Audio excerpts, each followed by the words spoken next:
চাই। আজকে একটু আগে দেখলাম বাংলাদেশের নতুন একটি রাজনৈতিক দল গঠন হয়েছে, সেটা হলো জাতীয় নাগরিক পার্টি।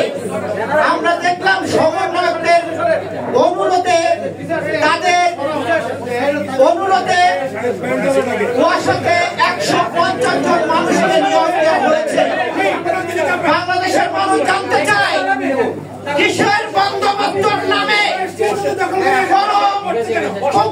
ছাড়া দেড়শো মানুষকে নিয়োগ দেওয়া হয়েছে। এটা বাংলাদেশের মানুষ আপনাদের কাছে প্রশ্ন করতে চায়।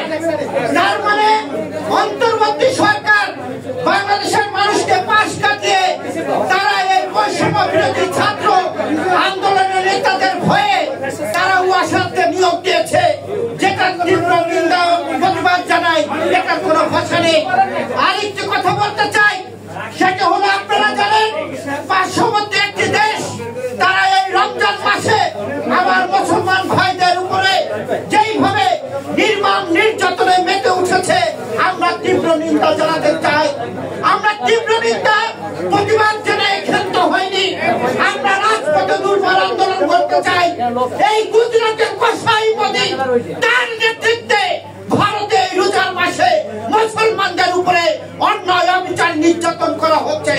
আমরা দেখেছি তারা সেই একটি রঙের খেলা খেলে, যে রং দিয়ে জোরপূর্বক করে সেই হোলি খেলায় মুসলমানদের উপরে নির্যাতনে তারা মেতে উঠেছে।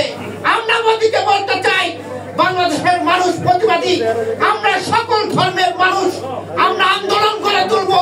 এমনকি ভারতেও আন্দোলন গড়ে তুলছে এই কসাই মোদীর বিরুদ্ধে। তারা ক্ষান্ত হচ্ছে না। যদি মোদী এটা বন্ধ না করে তাহলে ভারত ভেঙে খান খান হয়ে যাবে। এটাই হলো বাস্তবতা। সকলকে ধন্যবাদ জানিয়ে আমি আমার কথা শেষ করছি। আল্লাহ হাফেজ।